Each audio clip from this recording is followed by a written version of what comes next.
Estamos gravando! Bom dia a todos! Mais uma vez daremos início a mais uma maravilhosa reunião do grupo de pesquisa do Centro Universitário Toledo, Unitoledo, no curso de Direito, né? O grupo de pesquisa Jurisprudência em Direitos Fundamentais. Bom, queridos, hoje nós teremos então o tema do caso Favela Nova Brasilândia versus Brasil, uma condenação do Estado brasileiro na Corte Interamericana de Direitos Humanos.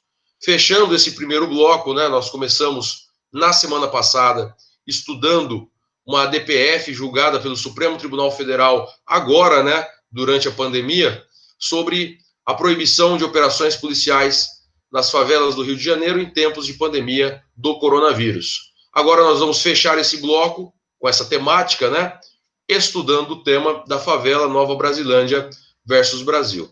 Mas antes de nós começarmos esse tema, eu quero inicialmente parabenizar a presença dos alunos do primeiro ano que começaram agora, né, no segundo semestre de 2020. Alguns amigos já estão nos prestigiando, parabéns pela iniciativa. Sejam muito bem-vindos ao grupo de pesquisa, sejam muito bem-vindos à nossa instituição. Tivemos aula na segunda-feira, para nós é sempre uma alegria receber os novos alunos da família Unitoledo. E agora, vamos então, antes de começar esta maravilhosa reunião, eu queria fazer um rápido bate-papo com o meu amigo Marcos, que foi nosso aluno até o ano passado. Aliás, Marcos foi um dos melhores alunos que eu já tive. Não é porque ele está aqui não, mas realmente para nós é sempre uma alegria, né? Quando nós percebemos alunos com tanta capacidade, tanto potencial, participativo durante as aulas, não faltava, provas primorosas, né? E aí o Marcos já está no mestrado, né? Foi um dos alunos que no ano passado foi aprovado no mestrado. Então, rapidamente, para a gente conhecer um pouquinho como tem sido essa experiência, né? Vamos fazer um rápido bate-papo com o Marcos. Tem muitos alunos do quinto ano que têm interesse no mestrado, né? E aí, então, o Marcos, que já participava de algumas atividades com a gente enquanto aluno do Unitoledo, e para minha alegria, ontem, né, ele me chamou no WhatsApp e falou: professor, consegui organizar a casa aqui, consegui organizar os estudos e gostaria de retornar ao grupo de pesquisa. Então, para nós é uma alegria ainda maior, né, quando os alunos, mesmo depois de formados, retornam para as reuniões, retornam para a nossa instituição, participando das atividades do grupo de pesquisa. Bom dia, Marcos. Tudo bem com você? Bom dia, professor, tudo bem? Tudo bom, e você? Você já me Como deixou está? sem graça logo de início, viu? Não, que é isso, é verdade. Se não fosse, eu não diria. Se não fosse, eu não diria. Marcos, Bom, conta pra gente como tem sido esse primeiro ano depois de formado, o ingresso no mestrado, a instituição onde você está, como tem sido essa experiência. primeiro bom dia para todos, né? Alguns aqui eu estava vendo pelo chat, alguns eu estou revendo, que eu já conheço de vista. Aos alunos novos também quero desejar as boas-vindas, dizer que vocês escolheram, acho que sou suspeito para falar, né? Mas um dos melhores cursos e a melhor faculdade de cara, né? Então. Olha só, e não tinha sido combinado esse merchan, hein, gente? Parabéns, Não Marcos. tinha sido, não tinha sido combinado. Ó, me contrata, viu? Gente, então, primeiro ano pós-faculdade, né? Eu não sei, eu acho que eu tenho vontade de voltar para a faculdade, porque como que é fácil a vida da faculdade, a gente não sabe. Primeiro ano do mestrado, comecei esse ano, né, em um mestrado. Eu sempre quis a carreira acadêmica, desde quando eu comecei o primeiro ano de faculdade, eu sempre tive essa ideia, nunca tive vontade de concurso público, nem de divulgar. A minha vontade sempre foi a carreira acadêmica, então desde o primeiro ano eu tive essa percepção do que eu queria para mim. Então eu me preparei, né, para tentar emendar a faculdade com o mestrado. O quinto ano, para quem está passando pelo quinto ano, é desesperador, né? OAB, monografia, mas calma, porque no próximo ano isso vai piorar, porque aí vai entrar mais responsabilidades, né? Depois, se alguém for fazer uma pós ou até mesmo um mestrado, isso acaba se intensificando ainda mais. Estou fazendo o mestrado, é animador, realmente. Eu estou fazendo o mestrado pela Unimar, a Universidade de Marília. A minha graduação, né, na monografia, tive orientação do professor Barilha, agora também no mestrado, ele é meu orientador de dissertação. Então, estou caminhando junto com o Barilha, acho que todo mundo conhece, os alunos novos vão conhecer a partir do ano que vem, acredito eu. Ele já está no primeiro ano nessa nova grade, Marcos. Já Ele tá, tiveram aula com o professor Daniel Barilli essa semana já. ele tá dando constitucional já no primeiro ano? Não, ele está em Direitos Humanos, em virtude da grade do professor Meneghetti, né? Então ele teve que Então. encaixar em Direitos Humanos esse ano.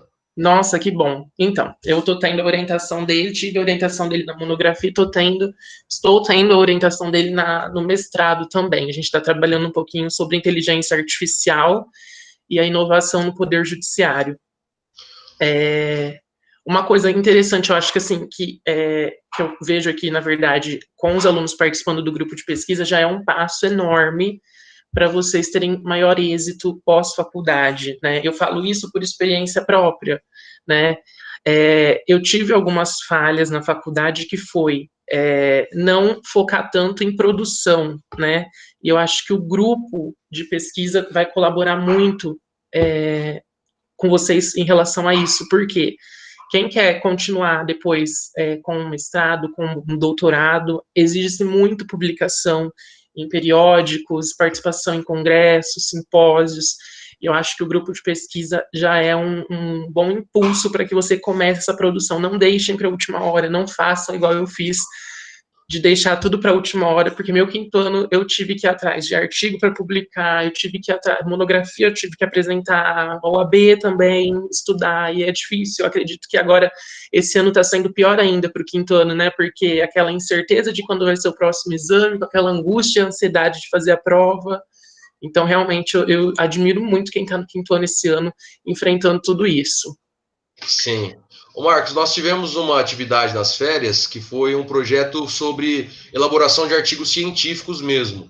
Então, nós tivemos 56 alunos do primeiro ao quinto ano que passaram por aulas, né? Eu tive, inclusive, a Beatriz Junqueira, o Terenzi, o Ronaldo, Paulo Rigamonte e a Lara nos ajudaram, né, como orientadores dos alunos. E a gente teve algumas aulas sobre artigo, então foi muito legal, porque a gente já está com 10 artigos prontos, né, para encaminhar para publicação, e eles tiveram aula desde questões formais, né, como formatação dos artigos, até o levantamento. O Saulo fez um levantamento para nós, mais de 60 revistas, né, de B3 para cima, então, assim, foi um projeto muito legal, e a gente já tem aluno do primeiro ano que terminou os artigos, né, então a gente já está na revisão final para mandar para publicação. Bem legal. É importante isso, queridos, para vocês perceberem que quando a gente comenta, o Marcos falou de publicação em periódicos, os periódicos são as revistas científicas, né? Que a gente sempre incentiva que vocês participem, a importância de formar um currículo, né? Com publicações, com participação em eventos de pesquisa.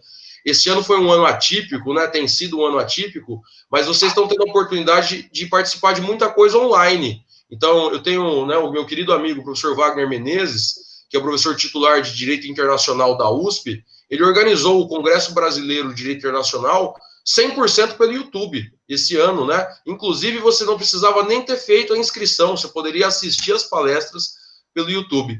Marcos, só para a gente encerrar esse bate-papo, você foi aprovado no quinto ano mesmo.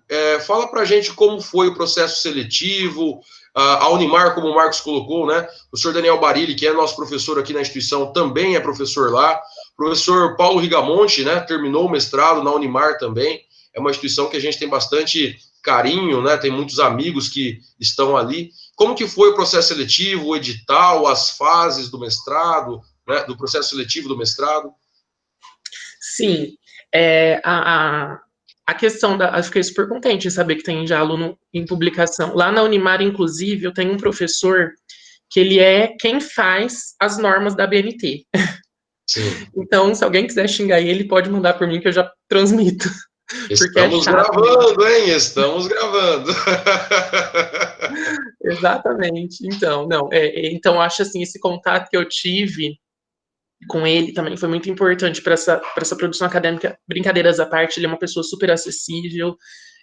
Então, também, se alguém tiver alguma dúvida sobre a BNT, eu estou à disposição. Não sei tudo, mas aí eu posso perguntar para ele qualquer dúvida, um contato bem direto, assim, que vocês podem ter com ele também. O processo seletivo da Unimar, ele é bem parecido com o das outras instituições. A primeira fase é uma prova escrita, né? Eles recomendam a leitura de alguns livros, A Unimar, ela é voltada muito para direito tributário, administrativo, econômico e financeiro, né? Então, que sempre foi minha praia. Eu sempre gostei muito de administrativo, sempre me fascinou tributário, constitucional. Os livros que eles recomendam, alguns, né? Dentre eles é a Ordem Econômica, do Eros Grau, tem ensaio sobre direito econômico, do Lafayette, princípios são textos, são livros mais voltados para a questão da ordem econômica. Então, a primeira prova é uma prova dissertativa, são 5 questões, e aí essa prova pontua você para a próxima fase. A próxima fase tem a entrevista, né, a entrevista e a análise do currículo.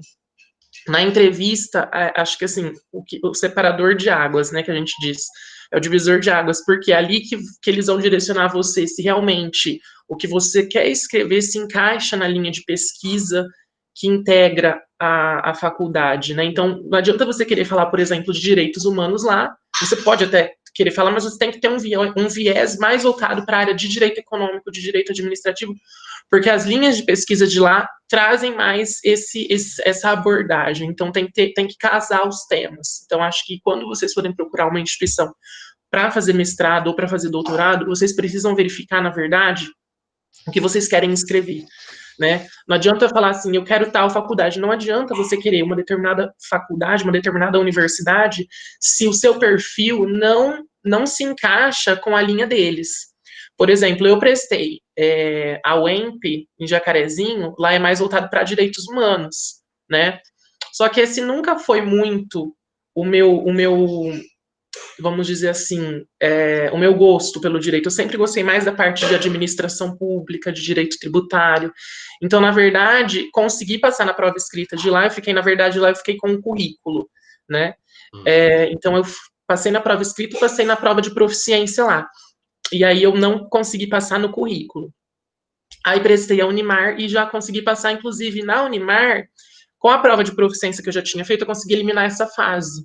Porque todo mestrado tem aquela prova de proficiência em língua estrangeira. Então, você presta a prova, eles emitem um certificado falando se você está apto ou não, né, a ingressar no curso, porque é muito importante ter essa proficiência em uma língua estrangeira, porque o mestrado e o doutorado, eles buscam formar pesquisadores, né, tanto que não existem aulas em mestrado e doutorado, na verdade são pesquisas que você faz e você apresenta os seus resultados. E muitas vezes os temas que são propostos não tem nada escrito em língua portuguesa. Por exemplo, eu tive que fazer um artigo que fala de análise de impacto regulatório, só tem uma autora no Brasil que fala de análise de impacto regulatório, que é a Patrícia Valente. Eu tive que procurar em periódicos estrangeiros, principalmente de língua inglesa. Então, acredito que tudo isso prepara você para ser um bom pesquisador. O objetivo do mestrado e do doutorado é formar um pesquisador, né, um crítico do direito. Sim. Muito legal isso que o Marcos está comentando, gente, porque geralmente eu sempre faço um bate-papo com os alunos do 5º ano que têm interesse, né, na carreira acadêmica, em prosseguir nos estudos através do mestrado, e ele tocou em alguns pontos muito importantes. O primeiro deles é que você deve olhar a área de concentração do programa, né, as linhas de pesquisa. Então, como o Marcos bem colocou, cada programa, a não ser das universidades mais tradicionais, as mais antigas, como a USP, que tem muitas linhas de pesquisa, então você basicamente pode escolher, né? Então, direito constitucional, direito civil, direito penal, direito processual, tem muitas áreas. Os programas mais novos, como o da UEMP, da Unimar, os programas mais atuais, assim, mais recentes, eles acabam tendo uma grande área de concentração e depois algumas linhas de pesquisa. Então, eu, por exemplo, quando fui fazer o mestrado na UEMP, a UEMP tinha como área de concentração teorias da justiça e exclusão, voltado para direito público e, como o Marcos colocou, direitos humanos, basicamente. Então, direito constitucional, direito administrativo, direitos humanos, a nossa base. Eu tinha 2 linhas de pesquisa apenas. Hoje, nós já temos 3 linhas de pesquisa. Então, o programa vai crescendo aos poucos, né? E ele comentou também sobre as fases. Para quem tem interesse em prestar o mestrado, eu sempre digo que o mestrado é muito parecido com um concurso público. Então, ele vai ter algumas fases. Geralmente são entre 3 ou 4 fases, a maioria dos programas, né? Então, lá na UEMP, quando eu prestei, hoje já mudou um pouquinho, mas quando eu prestei era proficiência em língua estrangeira, e só um detalhezinho aos amigos aí, língua estrangeira, espanhol não vale, beleza? Na maioria das instituições, espanhol é considerado língua co-irmã, então não vem com o seu portunhol não, querido. O negócio é inglês, italiano, francês, chinês, russo, mandarim, o que você puder aí, né, colocar como... Mas geralmente é inglês, alemão, italiano ou francês, os principais, né? Lembrando que quem for fazer os dois, que fazer o mestrado e o doutorado, se prestar em inglês no mestrado, vai ter que escolher outra língua no doutorado, não pode ser a mesma. Então, se você escolher inglês no Exatamente. mestrado, você tem que escolher alemão, francês, italiano. Exatamente. Então, no meu caso, por exemplo, eu prestei o mestrado com inglês como língua estrangeira e francês no doutorado. O quê? É possível? E aí você pergunta, professor, como que você passou? Porque Deus opera milagres, tudo bem? Quem acredita sempre alcança, né? Mas o negócio é o seguinte, gente. Outra questão que o Marcos colocou muito interessante, né, para vocês na graduação, é a questão da formação do currículo. Então, como o Marcos colocou, ele sempre foi um aluno excelente na graduação, mas ele se atentou para a história da pesquisa mais no quinto ano. E aí ele percebeu que algumas iniciativas, como a publicação em revistas científicas e tal, acabam fazendo muita falta quando você pensa no mestrado, porque vai ter um momento que eles vão olhar o seu currículo e eles vão pontuar, né? Então, é importante participar dos eventos da nossa instituição, sem dúvida, mas é muito importante publicar em revista científica, participar de congressos de maior peso também, né? Então, fica aí uma indicação bem interessante. A questão da capacitação do currículo, né? A formação de um currículo sólido na área da pesquisa. Eu estava falando das 4 fases, né? Só para a gente encerrar. Na minha época era proficiência em língua estrangeira, e lá na UEMP, para você ter uma ideia, é a faculdade de letras que faz a prova. Então, nem é a faculdade de direito, é o pessoal de letras que faz a prova, né? E você vai ter a grata experiência de você receber a informação de que você pode usar dicionário. Aí o aluno fala, bom, professor, então beleza, então eu consigo resolver a prova com o dicionário. Só que o dicionário, ele é só da língua de origem. Então é um dicionário inglês, vem a palavra em inglês e o significado daquela palavra em inglês. Então, basicamente, o dicionário não te ajuda nada se você não tiver um conhecimento, né, minimamente razoável aí com a língua. Então, o pessoal aí que pretende... Sem contar o texto que eles dão para traduzir, né? Que é um texto de 1800 lá vai bolinha, com termos super técnicos. E é interessante, eu não sei como foi na Unim... Você prestou na UEMP, né? A prova de proficiência? Isso, a proficiência eu prestei na UEMP, e aí E na conseguiu Unimar... aproveitar na Unimar. Conseguiu aproveitar. É legal que na minha prova, por exemplo, eu me recordo que haviam questões dissertativas, que aí você poderia responder em português, só que tinha questões objetivas. E aí ou você sabe o inglês ou não sabe, porque marcar xizinho, né? Então você tem que escolher ali a melhor opção. Só para terminar essa fase, que o nosso horário já está avançando, mas na UEMP é proficiência em língua estrangeira, a minha primeira prova, depois a prova escrita. E é legal porque, como o Marcos colocou, tem uma bibliografia recomendada, então eles vão indicar alguns livros, alguns artigos científicos. E eu lembro que, na minha época, não sei como está sendo hoje, mas eles sorteavam o tema na hora. Então, estava todo mundo dentro da sala, tinha lá um monte de tema ali, fechadinho no papel, puxava e falava, o tema é esse. E aí vinham as perguntas daquele tema. Na minha época, eram 2 dissertações sobre os temas selecionados, e você tinha que tirar no mínimo 7 em cada prova. Não adiantava gabaritar uma e tirar 6,5 na outra, tinha que ser no mínimo 7 nas duas. Outra questão, depois da proficiência em língua estrangeira, depois da fase escrita, nós tínhamos análise de currículo e, por fim, a análise de currículo e análise de projeto, e, por fim, a entrevista.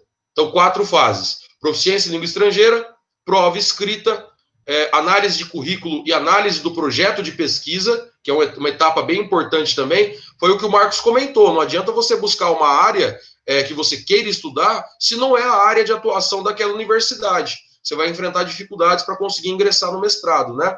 E a última fase, a fase da entrevista, que aí sim, né, é o momento final ali. Eu lembro que, na minha época, no doutorado, para você ter uma ideia, Nós éramos em 54 mestres, prestando 5 vagas.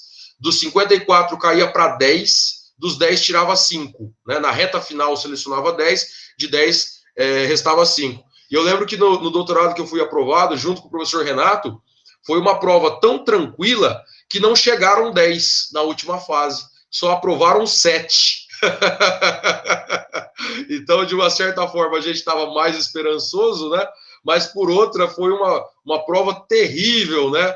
Um dos livros que foram sorteados, um livro totalmente em inglês, de um professor brasileiro, e eu nunca vou perdoar o professor por ter escrito em inglês e não ter traduzido o livro, nunca vou perdoar, porque ele foi fazer o doutorado na Inglaterra, escreveu a tese lá e não traduziu aqui.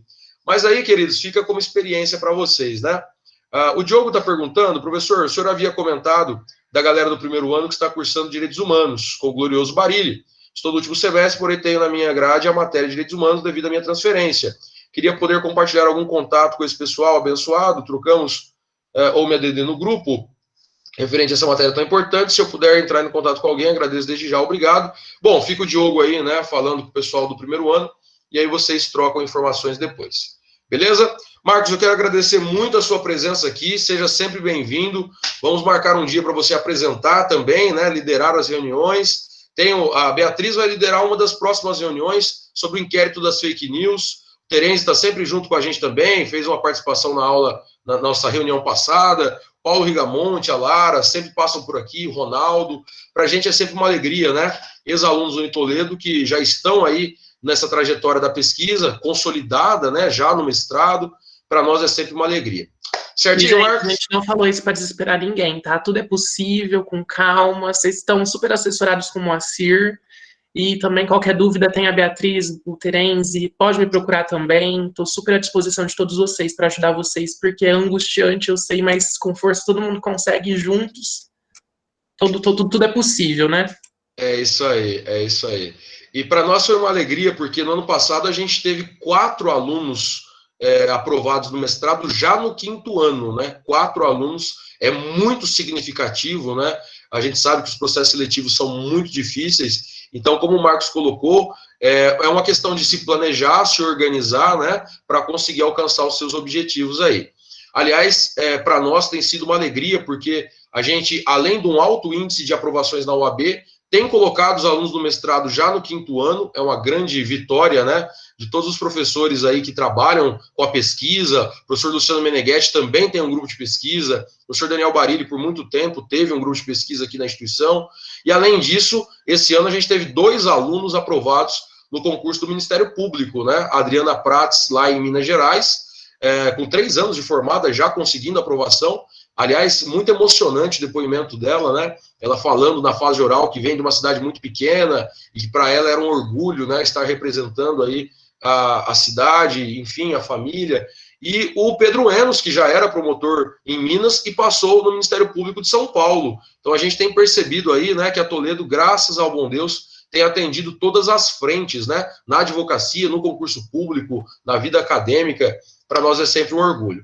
Bom, gente, já falamos muito, eu acho que vale muito essa troca de experiências, né, para vocês que estão aí começando a faculdade, para o pessoal que já está no 5º ano, vale muito a pena a gente aprender com a trajetória, né, dos nossos alunos que já estão traçando aí outros caminhos, né, fora da nossa instituição, mas sempre aí voltando com esse carinho todo, é sempre para nós uma alegria. Agora, minha querida amiga Camila... Maria Luísa dizendo que o Marcos inspirou o pessoal. Depois de desesperar, vem a inspiração, né? Então, faz parte do jogo. Camila está aqui com a gente. Quero mandar um beijo especial para a Lorena. Olha que legal, a Lorena voltando também. Aluna formada também, né? No ano passado. Lorena, sempre uma alegria reencontrá-la. Seja sempre bem-vinda, né? E agora, então, vamos começar a análise do tema da aula de hoje. Camila vai apresentar, Camila que é nossa acadêmica do 5º ano, né, aluna do 5º ano da manhã, aqui na nossa graduação em Direito, vai apresentar o tema Favela Nova Brasilândia versus Brasil, um caso julgado pela Corte Interamericana de Direitos Humanos. Camila, a palavra é sua. Bom dia, gente. Bom dia a todos. Vamos começar a falar desse tema tão importante. Deixa eu ver como que faz para começar a apresentar. Tem um botãozinho apresentar agora, Camila, que você consegue compartilhar uma janela. Aí vai abrir para você, você coloca o PowerPoint. Ah, entendi. Apresentar agora, uma janela, clica no PowerPoint e compartilha. Deu certo? Tá indo, parece que sim. Só um minutinho.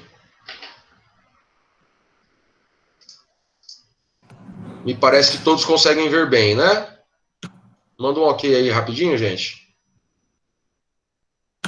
Ótimo, tá funcionando. Tá? Então tá. Fique à vontade por 20 minutos e aí nós abrimos o debate. Bom, o caso da favela de Nova Brasília me chocou bastante. E eu acho que vai deixar todo mundo chocado, assim como eu fiquei. Ele teve, inicialmente, 2 casos, que foi o caso 11694, que aconteceu dia 18 de outubro de 94, que, na verdade, aconteceu, assim, uma chacina na favela de Nova Brasília, né? 3 mulheres, 2 delas menores de idade, elas foram vítimas de tortura e de atos de violência sexual por parte de agentes policiais.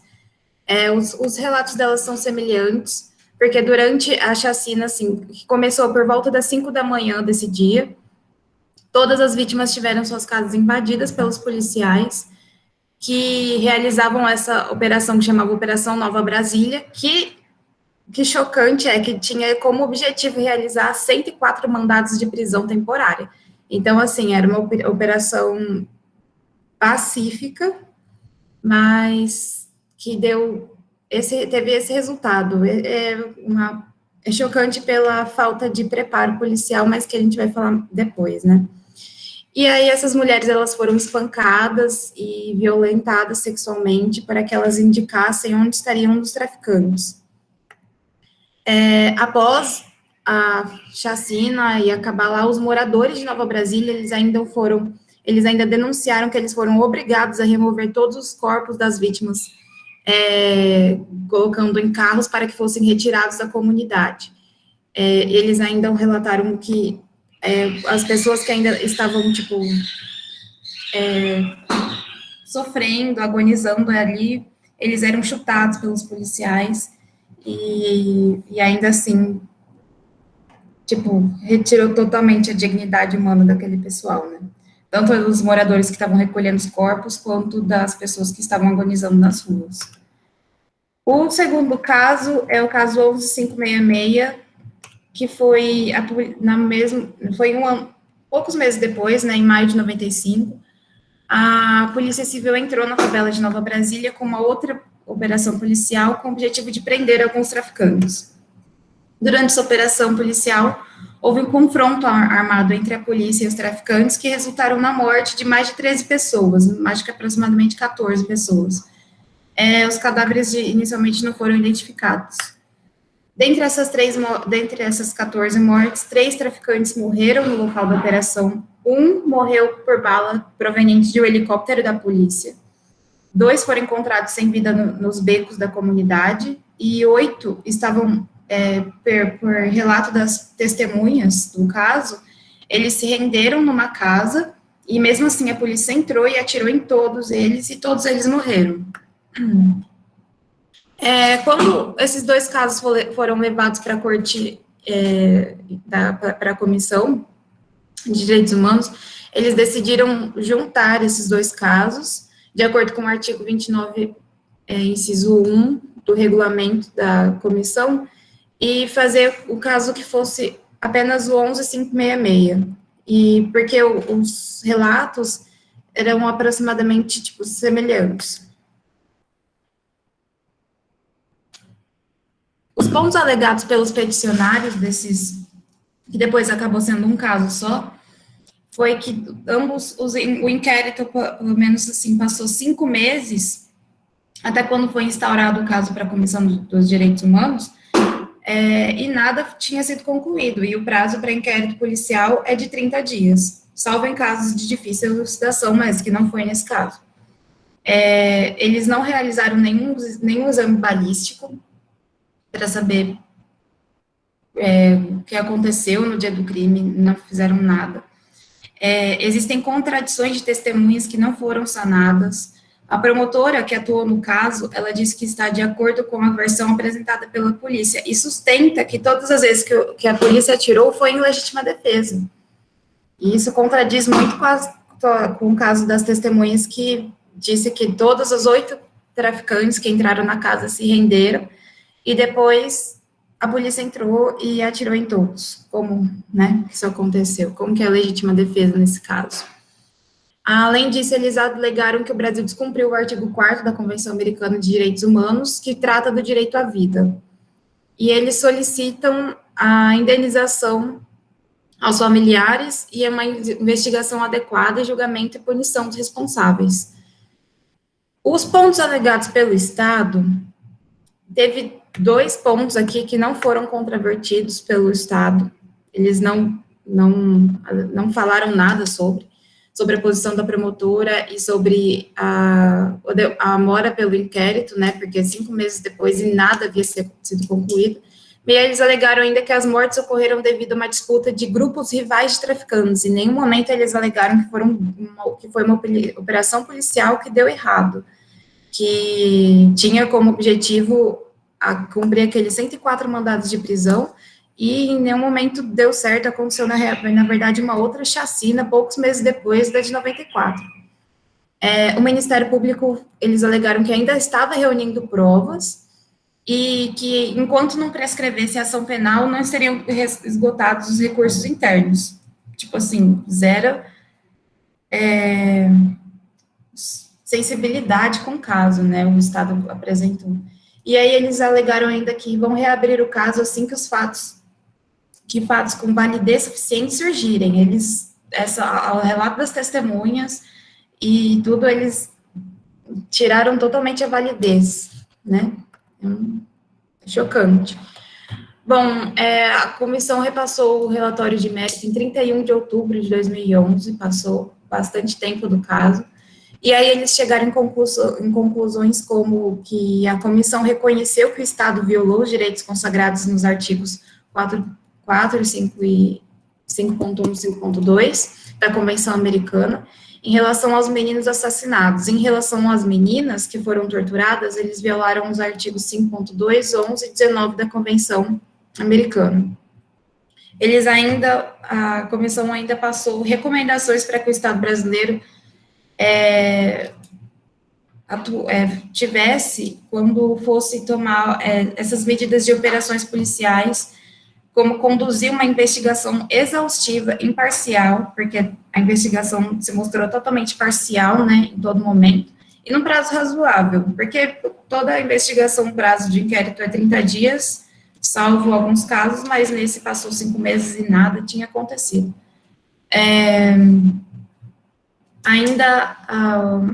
Eliminar imediatamente a prática de registrar automaticamente as mortes provocadas pela polícia como resistência à prisão, porque isso retira totalmente a punidade do policial, né, dos policiais.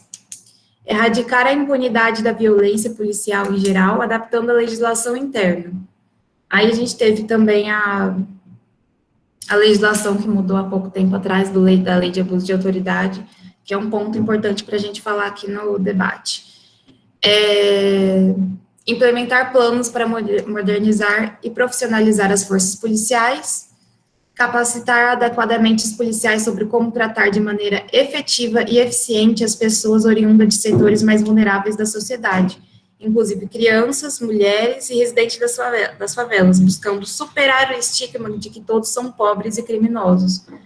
É uma teoria bem determinista, né, esse ponto que eles colocaram, essa recomendação do Estado, que é uma recomendação da comissão, falando que o Estado deveria ter menos essa teoria determinista, que aqui, logo depois eu vou falar sobre.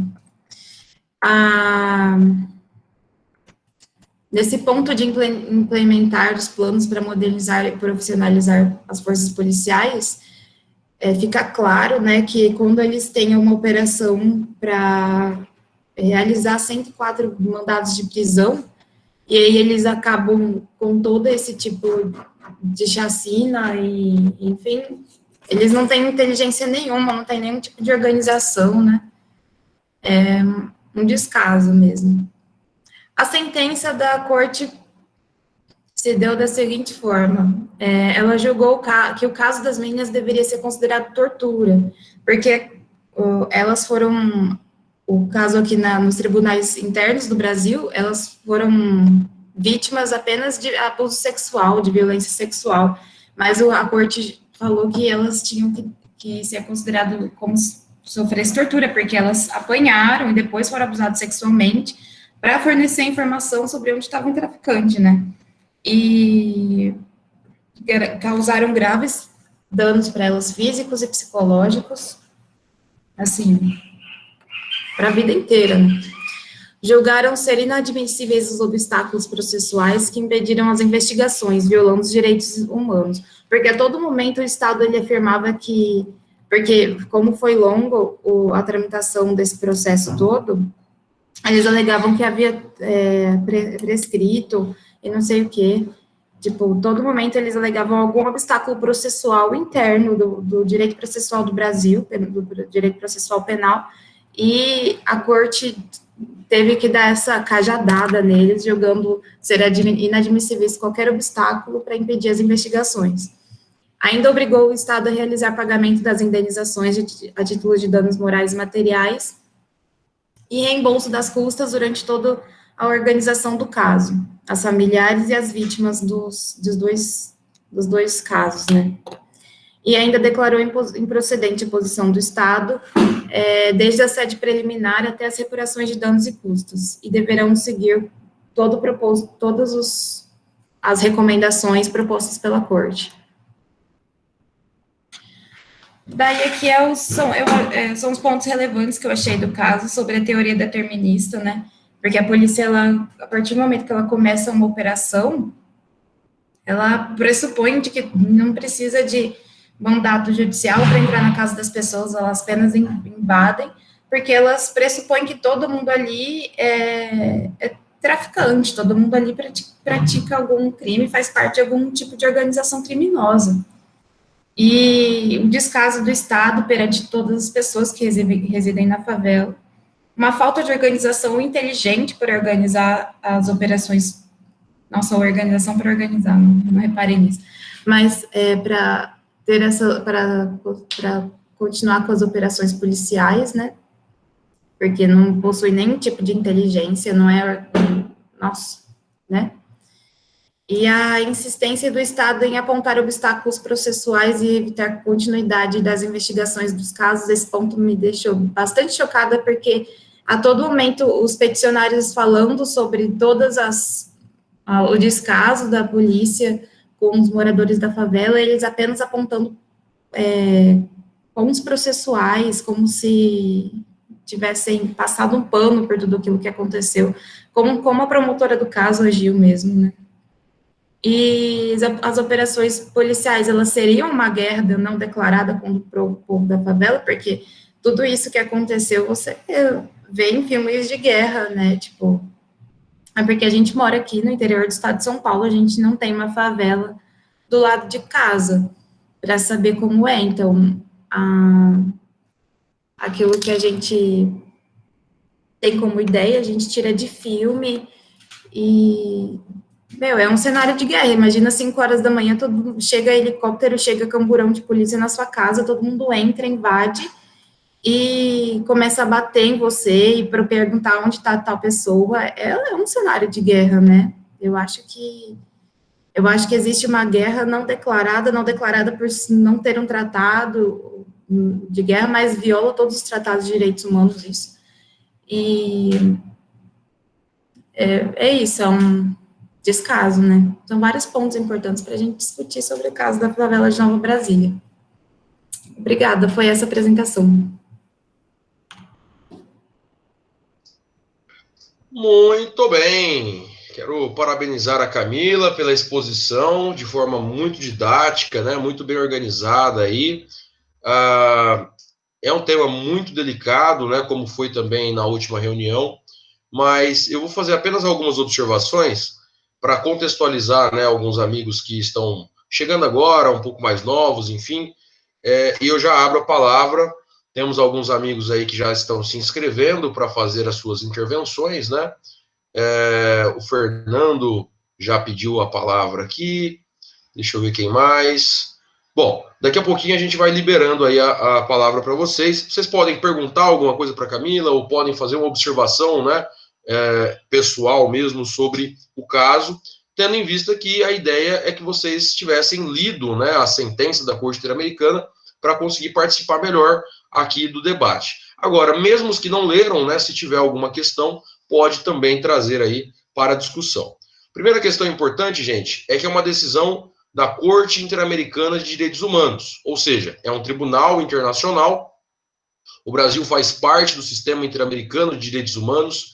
Ele, inclusive, ratificou o Tratado da OEA, Organização dos Estados Americanos, ratificou a Convenção Americana de Direitos Humanos, né, que é também conhecido como Pacto de São José da Costa Rica, e aceitou a jurisdição contenciosa, a competência jurisdicional da Corte Interamericana. Como muito bem colocado pela Camila, o caso sempre começa na Comissão Interamericana, que é um órgão de investigação da OEA, é um órgão que vai fazer aí, né, todo esse trabalho preliminar de receber a denúncia, entender o caso concreto, produzir provas, né, tentar investigar mais a fundo, tentar resolver o problema amigavelmente com o país, com o Estado, e se não for possível, aí sim a comissão leva o caso a julgamento, processando o Estado, né, processando, no caso, o Brasil, na Corte Interamericana de Direitos Humanos. Lembrando que, como bem pontuado pela Camila também, o sistema interamericano funciona na falha ou na omissão do Estado brasileiro. Então, sempre a competência inicial é do Brasil. Se tiver falha do Estado, se tiver omissão. Então, a Camila mencionou aqui, né, algumas investigações que eram inconclusivas, o inquérito acabava sendo postergado e não tinha resultados concretos. Às vezes, o resultado do inquérito não era suficiente para o que as provas diziam, né? Então, a Camila mencionou aqui que algumas questões estavam em desacordo com o que as testemunhas falavam que tinha acontecido, né? Então, essa questão da falha ou da omissão do Estado. Só destacar um ponto na vida prática, a Camila ressaltou também que o prazo de inquérito é 30 dias, mas geralmente, queridos, nunca a gente consegue concluir o inquérito com 30 dias apenas, né? Geralmente, o delegado precisa pedir mais prazo para o juiz, para produzir mais prova, para fazer diligência, enfim, elementos de prova, né? Então, de uma certa forma, os inquéritos acabam demorando um pouquinho mais. Agora, o que não pode acontecer é ficar um inquérito interminável, né? Um inquérito que não acaba nunca, um inquérito que não alcança um resultado satisfatório. Isso também é uma certa falha, né, ou omissão quando acontece. Outro detalhezinho que ela colocou, né, a questão do crime de tortura, porque ela mencionou também que o Estado brasileiro se defendia dizendo que algumas questões estariam prescritas. E aí entra uma discussão muito interessante dos direitos humanos de que crimes de lesa humanidade seriam crimes imprescritíveis. Talvez vocês já tenham, alguns já tenham estudado sobre isso, o professor Meneghetti, né, explora muito bem essa questão. Então fica uma outra reflexão interessante, né? Quais crimes seriam imprescritíveis? Nós temos na Constituição brasileira uma sinalização para isso, né? Alguns crimes estão ali na Constituição previstos como imprescritíveis. E por fim, gente, eu vou reforçar o que eu disse na aula passada.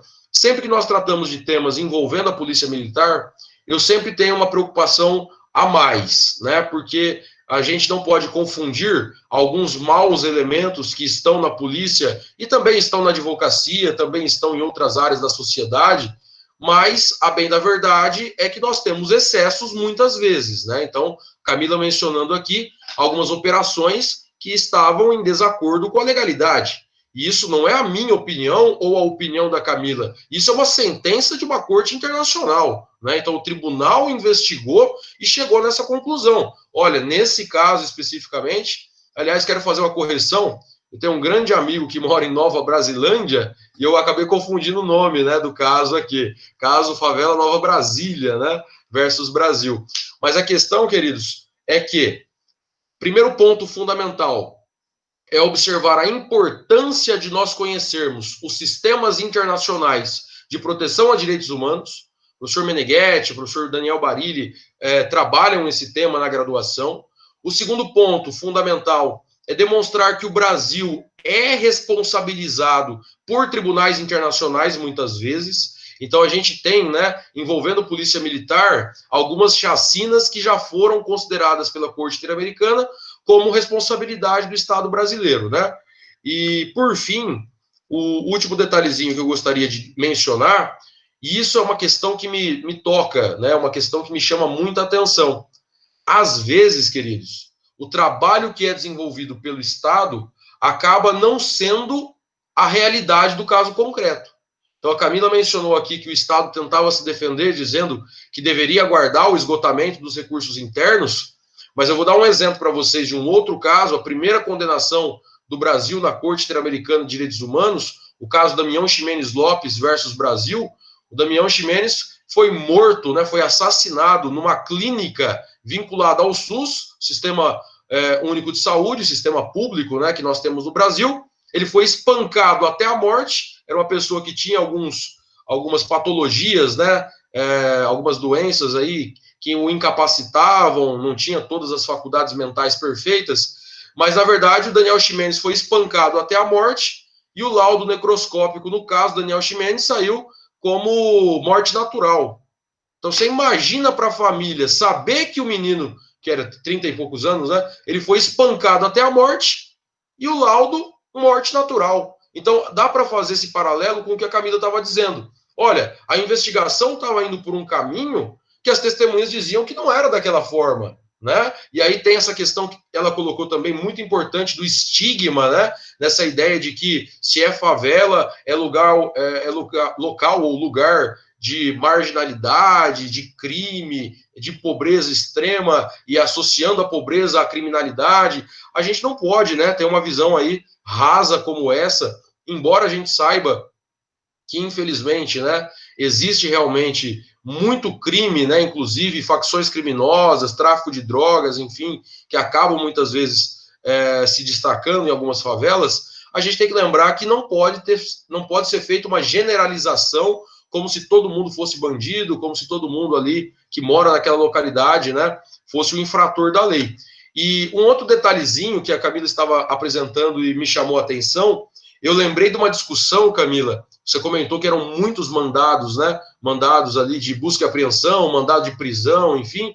Eu lembro que chegou-se a discutir no Brasil, o que na minha visão é um absurdo completo, que é o mandado de prisão ou mandado de busca e apreensão coletivo, como se fosse possível fazer um mandado só para a gente invadir a favela e cumprir mandado nas casas. Gente, o mandado ele tem que ser individualizado, né? Você tem que colocar ali a responsabilidade de cada pessoa que está sendo investigada e tudo mais. Mas eu lembro que chegou o pessoal da Lei e Ordem, né, que acaba sendo às vezes mais extremista aqui no Brasil, discutir a possibilidade de mandado de prisão coletivo, o que, a meu ver, viola muito, né, os direitos fundamentais aí do acusado, do investigado. E aqui, gente, a gente tem que lembrar, né, e eu finalizo a minha rápida participação no tema, que por pior que seja o crime praticado, por mais absurdo, por mais bárbaro que seja, nós não temos um sistema de vingança, nós temos um sistema de justiça, e a justiça é o respeito às regras do jogo. Então, assim, por mais que revolte muitas vezes o crime que foi praticado, a gente tem que lembrar que no Estado democrático de direito, como é o Brasil, nós temos que ter apego às regras do jogo. A gente tem que parar com essa discussão rasa, que toda vez que a gente comenta sobre direitos humanos, alguém vem e fala assim, mas você fala isso porque não foi a sua filha, você fala isso porque não foi com você. Não, queridos, a grande questão é a seguinte, se nós decidimos, né, como decidimos, ter um Estado democrático de direito, justiça não se confunde com vingança. Então, justiça é devido ao processo legal. por mais absurdo que seja o crime, nós temos que pensar em outras formas de combate à criminalidade, de, eventualmente, aí, né, policiamento mais bem preparado, mais bem capacitado, mais bem armado, muitas vezes. Mas eu não posso ter essa ideia rasa, porque se ele é um criminoso, ele merece morrer mesmo, professor. Olha o mal que ele fez para a sociedade e tudo mais. Tem que tomar cuidado, porque a simples possibilidade de errar no julgamento pode colocar uma pessoa inocente sendo morta aí, né, nesse discurso que é um discurso bastante extremista. Bom, quero parabenizar a Camila, gostei muito da apresentação, organização dos slides, né, muito didático. E agora, vamos passar a palavra para os amigos que querem participar. O primeiro que havia se manifestado, o Luan disse que também quer participar, mas o primeiro, deixa eu ver aqui, foi o Fernando. Fernando Fiorani. Está aqui, Fernando? Pode abrir a câmera, abrir o microfone. Fernando? Deixa eu ver aqui se o Fernando está com a gente. Está. Fernando, eu não estou aqui, agora sim. Bom dia, professor, bom dia a todos. Eu achei interessante, sou aluno do primeiro período de Direito, aqui da Uni de Toledo. Eu achei interessante, bastante interessante o caso, né, que a Camila apresentou e já tinha sido mandado o material para a gente. O que acontece? É interessante a gente contextualizar, né, porque esse não é um tipo de crime comum em todos os estados, né, do Rio de Janeiro. Seria interessante a gente contextualizar o Rio de Janeiro, o que acontece. Há essa naturalização, eu sou do Rio de Janeiro, tá?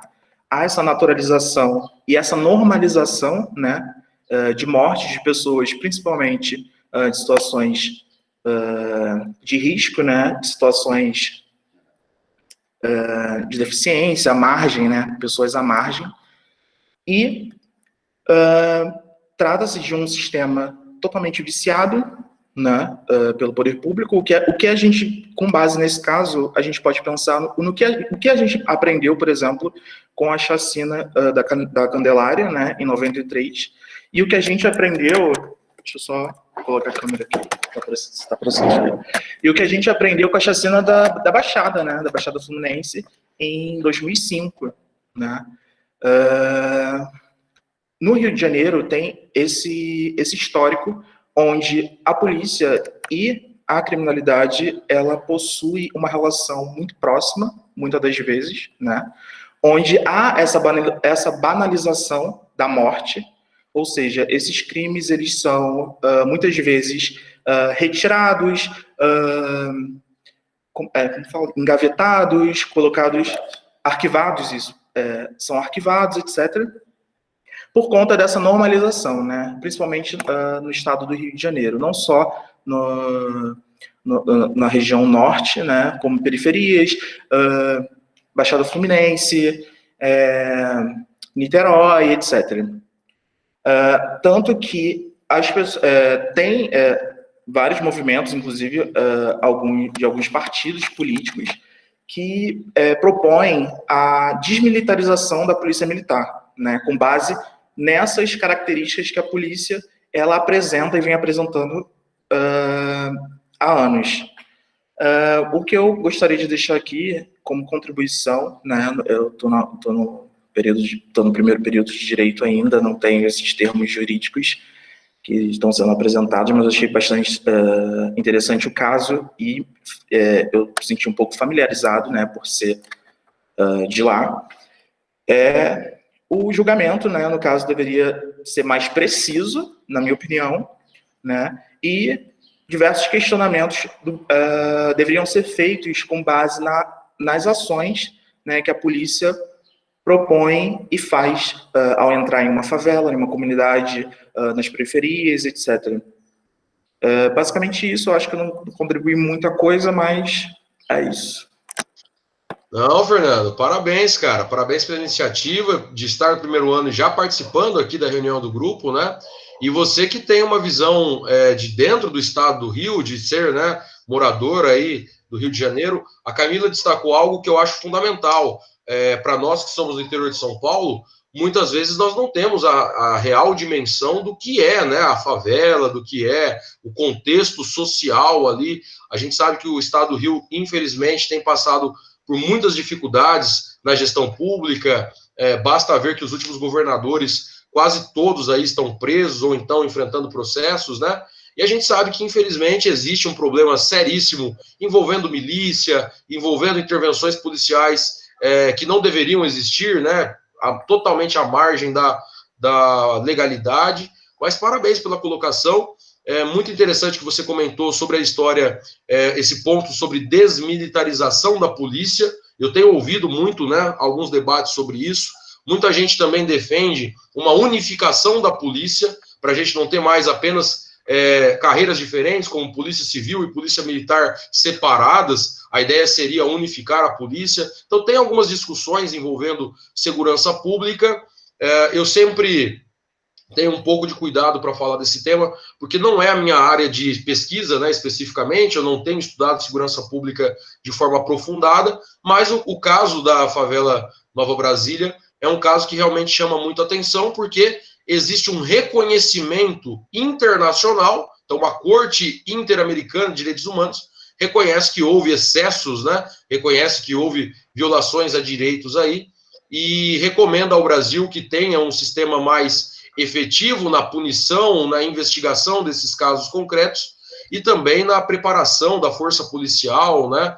Para que a gente tenha aí uma polícia que respeite os direitos humanos e que respeite, enfim, a legalidade de forma geral. Sempre ressaltando, eu sempre tomo esse cuidado, né, de não criticar a polícia de forma ampla, como se todo policial fosse um violador da lei, fosse aí um torturador, enfim, nada disso, né? Sabemos que existem elementos ruins, como em qualquer outra organização. Agora, é evidente que quando fica constatado que houve um excesso, que houve um abuso, que houve uma violação aos direitos, aí sim o Estado deve intervir de forma enérgica e veemente, né? Até para não ficar uma sensação de impunidade, uma sensação que muitas vezes, né, a gente sabe que existe de insegurança, de não saber o que vai acontecer quando a polícia sobe no morro. Então tem todo esse contexto que precisa ser abordado também. Bom, eu parabenizo o Fernando pela participação e eu quero ouvir o Luan agora. Luan Boracini. Deixa eu ligar aqui.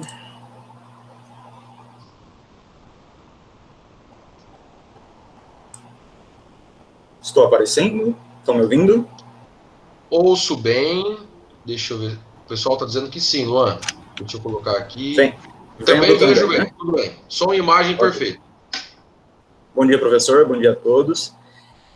Primeiro, gostaria de fazer uma pequena observação sobre o grupo de pesquisa. Eu queria direcionar minha fala principalmente ao pessoal do primeiro ano, dos anos iniciais da faculdade, que é um prazer participar do grupo, principalmente pelo fato de que a gente faz um exercício crítico aqui, que a gente não faz muitas vezes dentro da sala de aula, justamente por causa de conteúdo que a gente tem que cumprir todos os dias. Então, o cronograma da faculdade não te permite muito fazer um exercício crítico sobre todos os assuntos que a gente aborda em sala de aula. Então, aqui a gente acaba tendo a oportunidade de extrapolar os limites conteudistas que a gente tem e realmente nos formar como operadores do direito, pessoas que pensam de forma crítica. Essa é a primeira observação. Sobre o tema, eu queria levantar um ponto que eu queria até ter falado semana passada sobre o investimento na polícia investigativa. Me parece, até por ser um critério populista por parte dos nossos políticos, a valorização da polícia ostensiva, principalmente a militar. Não valorização no sentido institucional, valorização da atitude ostensiva, em detrimento da investigação. Eu falo como alguém que está estagiando no Ministério Público, como tem muitos aqui na sala também, que estagiam e já estagiaram no Ministério Público, e a gente sabe que para você ter uma condenação de um criminoso, condenação de qualquer pessoa, a gente precisa de uma investigação muito bem feita, que não traga dúvidas ao promotor de justiça, seja para fazer uma denúncia, seja para fazer um arquivamento, seja ainda para solicitar outras diligências à polícia. Então, meu primeiro ponto é esse, justamente, trazer mais investimentos para a polícia investigativa. Trazendo investimento para a polícia investigativa, e quando eu falo investimento, melhores tecnologias, câmeras de segurança, aparelhos de localização, tudo isso faz com que o aparato policial seja suficiente, ou pelo menos melhorado, a ponto de não surgir dúvidas sobre a atitude de determinada pessoa, sobre a conduta de determinada pessoa, e principalmente, aqui eu acho que é o ponto principal mesmo, acertar, direcionar a investigação nos cabeças do crime. Porque é muito fácil encher a cadeia, por exemplo, de traficantes de 10 gramas de maconha, quando na verdade a gente não atinge os grandes cabeças, os grandes integrantes de organização criminosa. Então, meu ponto é esse, trazer mais investimentos para a polícia investigativa. Isso eu acho que vai dar uma segurança maior a todos os operadores do processo penal, principalmente. E, ainda nesse sentido, o senhor comentou sobre mandado de busca e apreensão coletivo, que eu também acho um absurdo, tem que ser individualizado. E essa individualização, principalmente do mandado, deve ser apoiada justamente numa investigação clara. Por isso que eu também falo que a investigação tem que ser suficientemente clara para individualizar a pessoa que a gente quer atingir, fazendo com que casos como esses, de você estar investigando uma pessoa, fazer uma busca e apreensão em determinada localidade, você acaba atingindo várias pessoas, cometendo absurdos como esses, essa situação poderia ser evitada com uma investigação mais clara, com investimentos nessa área. Lógico, nós estamos falando de um caso mais antigo, toda a limitação da época, limitação tecnológica e tal, mas trazendo para a nossa realidade, eu acho que esse investimento em inteligência seria o principal ponto, um principal problema, a falta dele, né, na nossa segurança pública hoje. É esse o ponto que eu queria trazer. Maravilha, Luan. Parabéns aí pela intervenção. É muito legal, né, quando os alunos já têm uma participação ativa nas instituições do nosso sistema de justiça. Eu sempre ressalto em sala de aula que o estágio é fundamental, e eu sempre destaco também que, embora, a não ser que você precise muito, mas assim, o foco principal do estágio não deve ser a remuneração, a bolsa, nada disso. O foco do estágio é onde eu vou aprender mais. Eu sempre digo isso, que às vezes um estágio voluntário pode te ensinar mais do que um estágio remunerado. Então é melhor que você esteja em contato com atividades da prática forense, mesmo não ganhando bolsa, do que você ganhando uma bolsa para ficar batendo carimbo em alguma instituição, né? Então, parabéns aí aos alunos que estão no Ministério Público, é uma instituição que eu respeito muito, né? Embora eu sempre brinco em sala de aula, porque estamos em lados opostos, geralmente, né? Eu na advocacia e os promotores atuando aí em primeiro grau, em outros casos, não só criminais, mas também em outras áreas, né? Mas muitas vezes eu atuo em conjunto com o Ministério Público, né? Até por ser advogado do SIMB, um sindicato das indústrias do calçado e vestuário de Birigui, muitas vezes nós estamos juntos com o Ministério Público nas investigações, ou enfim, inquéritos civis, né? Colaborando aí com essa instituição fundamental. Bom, gente, eu quero só destacar um detalhezinho que o Luan mencionou, porque eu estou tentando trazer, vamos ver uma agenda aí legal, para trazer o JJ, meu querido amigo JJ, para falar um pouquinho com vocês, né, sobre uma decisão que saiu recentemente. Eu vou até colocar essa decisão aqui para vocês conhecerem, que é o habeas corpus 596-603 São Paulo, que é um habeas corpus coletivo do STJ, que garantiu o regime aberto para o pequeno traficante. Vocês viram isso na imprensa? Vou colocar o link aqui para você dar uma olhada no acórdão, na notícia, mas foi uma questão bem polêmica, né? Bem polêmica aí. Um habeas corpus coletivo que foi impetrado pela Defensoria Pública do Estado de São Paulo, envolvendo ali, né, a questão do artigo 33, parágrafo 4º da Lei de Drogas, e aí o JJ deve vir para uma reunião nossa, fazer um rápido comentário, né, sobre essa decisão. É uma decisão recente, a notícia é de agora, 8 de setembro de 2020, um HC muito interessante aí para vocês conhecerem também. A Karen está confirmando que é bem interessante o tema mesmo. Agora temos a Beatriz e, na sequência, o Tiago. Pode falar, Beatriz.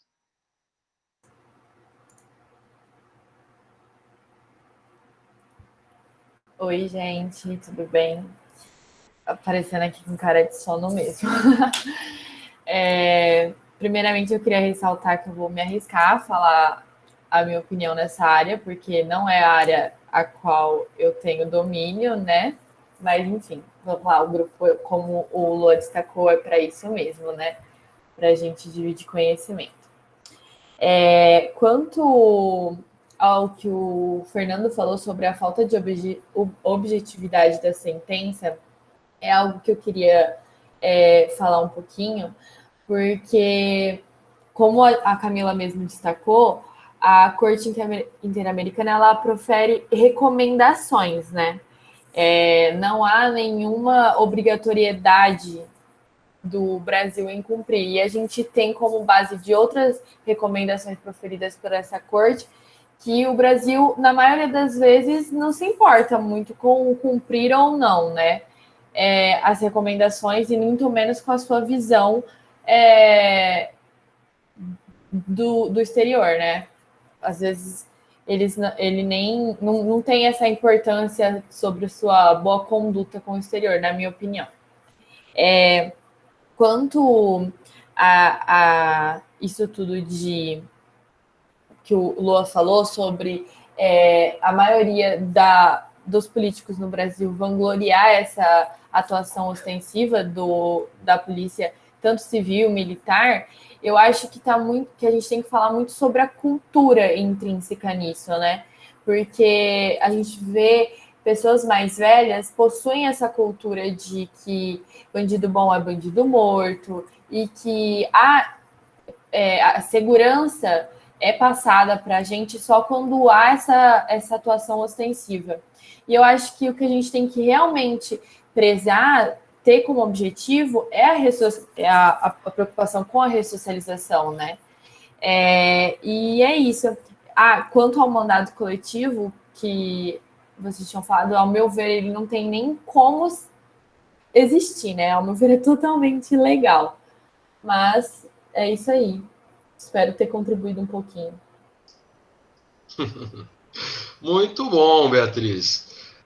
Só destacando uma pequena observação, essa ideia de que as decisões da corte não devem ser cumpridas, Beatriz, a gente tem que tomar um pouquinho de cuidado, porque a ideia é que, uma vez proferida a sentença, ela vincula o Estado brasileiro, ela é obrigatória, e o que você está colocando, eu acho que é a ideia de que, assim, o Brasil às vezes não cumpre. Isso é uma realidade. Sim, exatamente. Tipo, né? Assim, ele tem que cumprir, recebe sanções no caso de não cumprir, mas ele olha para as sanções e literalmente finge que não é com ele, né? E segue o baile. Sim, sim. É isso que eu falo, tipo, eu acho que o Brasil ele não tem uma preocupação com a imagem dele perante o exterior, sabe? Entendi. Não, aí perfeito, aí maravilha. É que assim, é só para ficar bem claro, né? Porque a gente tem bastante aluno que está começando a estudar a matéria agora, as decisões da Corte Interamericana são obrigatórias. Sim. Agora, o que a Beatriz está colocando se o Brasil cumpre, é uma outra história. Porque a gente tem um caso emblemático, que é o caso da lei de anistia, que a Corte Interamericana disse: a lei de anistia do Brasil não vale. E o Brasil, num julgamento do Supremo, disse: a minha lei de anistia é constitucional. Então, eu acho que a crítica da Beatriz é nesse sentido, né? Às vezes o Estado brasileiro simplesmente deixa de cumprir decisões internacionais, e aí o grande Luciano Meneghetti vai explorar isso com vocês na disciplina Direito Internacional, que é o calcanhar de Aquiles do direito internacional, é a grande fragilidade, né? Você tem uma sentença, o país não cumpre, e aí, o que acontece? Então a gente percebe que a grande dificuldade do direito internacional é na efetividade das suas decisões. Esse foi até o meu questionamento quando a gente estava estudando direitos humanos, porque eu falava, tá, e aí, mas o que vai acontecer agora? Porque o Brasil não está tomando atitudes. Até a gente viu quando a gente estava estudando sobre a decisão, eu não lembro agora se foi da Corte Interamericana, mas em relação às penitenciárias do Brasil, porque é um tratamento desumano o que acontece lá. e houve recomendações no sentido de que deveria haver um melhoramento, e até hoje a gente sabe que não houve. Então, nem sempre o Brasil cumpre, mesmo sendo obrigado a cumprir, ele não efetiva essas decisões. E é isso que causa preocupação, porque um caso como esse, que deveria ter tido uma resposta, pelo menos aos parentes das pessoas que sofreram com essa oh, meu Deus, chacina, não tiveram uma resposta agora. E aí eu fico com questionamento, será que terão? Sim, sim. Na verdade, eu tive a oportunidade em 2014, né? Eu estive em Portugal fazendo um curso na Universidade de Coimbra, eu menciono isso em sala de aula com os alunos, né? E eu tive a oportunidade de dar uma palestra no Instituto Bissaia Barreto, lá em Coimbra, e lá em Portugal, aliás. Coimbra ou Lisboa, o Instituto Bissaia Barreto, agora eu não me recordo, mas eu acho que é Coimbra mesmo. E a questão é que eu estava apresentando um tema sobre a minha dissertação do mestrado, e eu falava exatamente isso, né, de que o Estado brasileiro assume compromissos internacionais e muitas vezes não cumpre. E eu estou dando, né, a minha explicação ali, estou fazendo a exposição, e eu sou interrompido por professores portugueses, e eles falam, professor, desculpa, eu acho que nós não entendemos muito bem, o senhor disse que o Brasil não cumpriu a decisão da corte? E eu falei, o Brasil não cumpre a decisão da corte no caso da lei de anistia. E aí eles falaram, não, mas o Brasil, ele não assinou o tratado internacional? Eu falei, assinou. Ele não se comprometeu em cumprir as decisões da corte? Eu falei, se comprometeu. E eles falaram, e não cumpre? Eu falei, não. E eles falaram, mas isso não faz nenhum sentido. Como que você assina um documento, firma um compromisso e não cumpre? Então os portugueses ficaram indignados. E eu disse, a vida não é esse todinho gelado que vocês estão imaginando aqui na Europa, né? Não, brincadeiras à parte. Percebam, gente, que não tem cabimento uma coisa dessa. A gente firma um compromisso internacional, porque é mais digno, a meu ver, o que os Estados Unidos fazem. Os Estados Unidos não assinam o tratado. Não vou fazer parte, não vou cumprir e acabou. Beleza, é uma questão de soberania. Então eles disseram, não vou cumprir, não vou me submeter a esse tratado, não aceito ser julgado. Ok, é pelo menos mais racional, é mais razoável. Agora, o que não pode acontecer?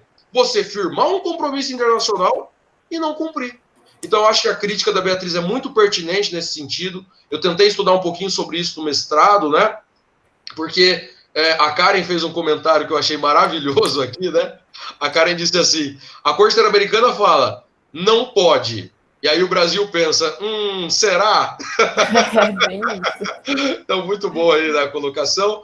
Ana Carolina dizendo que o caso Vladimir Herzog estava sendo estudado no grupo de pesquisa de direitos humanos, muito legal. Eu sempre recomendo aos alunos que conheçam o grupo de pesquisa do meu amigo Luciano Meneghetti também, né? Muito legal. É um grupo de pesquisa voltado para direitos humanos, direito internacional, vale muito a pena você conhecer também. E agora, eu acho que o Tiago também quer fazer uma intervenção. E o João está dizendo assim, João Bruno, professor, eu faço estágio na Defensoria, na parte de execução criminal, e estamos vendo isso. Ô, João, que legal, cara.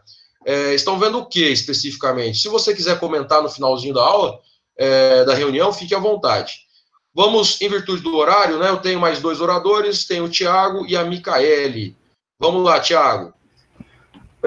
Bom dia, minha colocação vai ser rápida para não tomar muito tempo de vocês. Para quem não conhece um pouco da minha personalidade ainda, eu sou um tanto incendiário. Então, eu gostaria de recomendar um livro que eu li, eu gostei bastante, apesar de não concordar com muita coisa que está ali. Pode abrir a câmera, Tiago, pode abrir a câmera. Professor, não, a câmera original. Então vai. O livro louco, chama... Tiago, até mostrei minha cara de sono aqui. A Sanete nunca mostra, ela tá devendo isso pra gente. Eu mostrei hoje, vai, liga aí. O livro chama Bandidolatria e Democídio, Ensaios sobre Garantismo Penal e Criminalidade no Brasil. São 2 promotores de justiça do Rio Grande do Sul que escreveram esse livro. Lendo, a gente pode discordar, mas não podemos negar que a construção intelectual foi muito bem feita. E também eu gostaria só de recomendar uma posição do desembargador Edson Brandão. Ele também abre essa divergência quanto aos mandados de busca e apreensão coletivos. Ele reconhece a legalidade, inclusive, de alguns deles e cita uma construção jurídica bastante interessante, mesmo que fosse para a gente atacar, para que ela fosse superada, mas existe uma argumentação jurídica também para os mandados coletivos. Então, para quem gosta de segurança pública, esse livro é excepcional, mesmo que seja para levantar uma crítica muito bem feita, e a posição do desembargador Edson Brandão também. É só isso, professor. Muito obrigado. Maravilha, Tiago. Tiago, para facilitar, coloca o nome do livro aqui no chat, né? Que aí eu acho que o pessoal consegue anotar com mais calma, mas é sempre bom indicações de leitura, sempre colabora bastante. O Tiago já colocou o link, inclusive, né? Nós temos a Micaele agora, tem a Beatriz Marcolino e depois a Karen. Então vamos lá, gente. Micaele, a palavra está com você. Bom dia, estão me vendo? Ouço bem e vejo bem também. Câmera, som e imagem, tudo certinho. Perfeito. Então, gente, eu queria complementar o que a Beatriz falou, na verdade, o que você também falou, professor, sobre o triste fato do Brasil ser várias vezes, né, sancionado internacionalmente por violar, assim, certos princípios que, em tese, são garantidos pela Constituição, e eu acho que isso é uma das contradições que a gente percebe, né? A Corte, ela sempre bate em cima de questões que já estão ali na Constituição, entendeu? Então, violou a dignidade. Cara, mas a dignidade já não era um direito? Então, eu acho que um questionamento que a gente deve fazer é a forma, por exemplo, como essas questões polêmicas que envolvem a vida de outras pessoas, ou a forma como que elas são tratadas quando o direito penal é aplicado a elas, a forma como, por exemplo, as penas são executadas.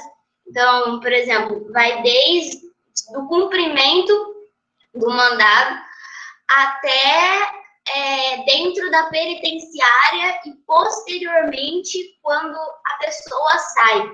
Porque, se eu não estiver equivocada, o Brasil, ele segue, né, aquele garantismo penal, que acredita que a pena, ela não pode tirar todos os direitos do preso. No caso, a pena, ela vai tirar o direito da liberdade, mas o preso não perde a sua dignidade, ele não perde o direito à sua imagem. Então, o que a gente vê na lei, na teoria maravilhosa que a gente aprende, e a prática, a execução de uma pena, é outra. E isso é outra contradição que eu percebo, porque, por exemplo, a Beatriz falou da mentalidade das pessoas. Bandido bom é bandido morto. Gente, isso daí é aquela mentalidade que acha que a pena, ela já é a justiça em um fim. Tipo,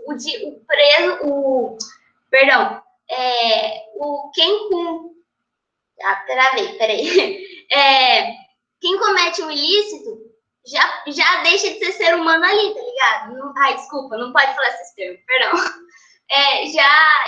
Já perde direitos, assim, que são dele por ele ser humano. E a pessoa entende que o fato dele ter cometido um erro faz com que ele perca todos esses direitos. Então, eu acho que o questionamento que deve ser feito é a forma como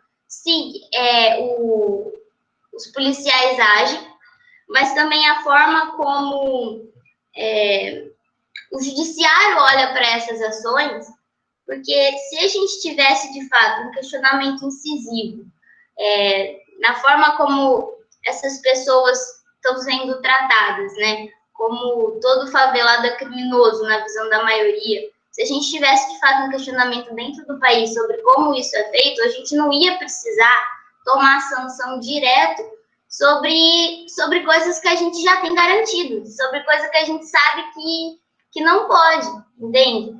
Então, eu acho que muitas vezes essa impunibilidade que essa impunibilidade dos próprios agentes que deveriam evitar que ações como essa acontecessem, ações que fossem, que assim, beirassem a tortura, como foi dito,